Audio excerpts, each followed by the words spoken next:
听到枕边人震耳欲聋的呼噜声啊，你有没有一种拿着枕头直接想把它捂住的冲动？其实啊，打呼噜也是身体出现了问题。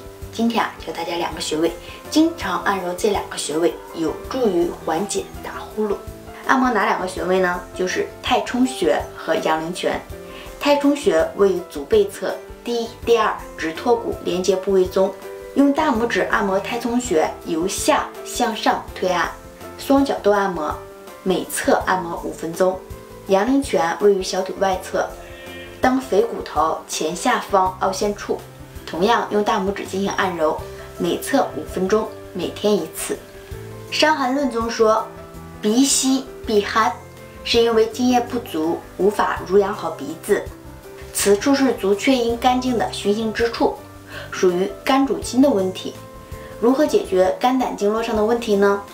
首先，我们可以考虑到坚持按摩。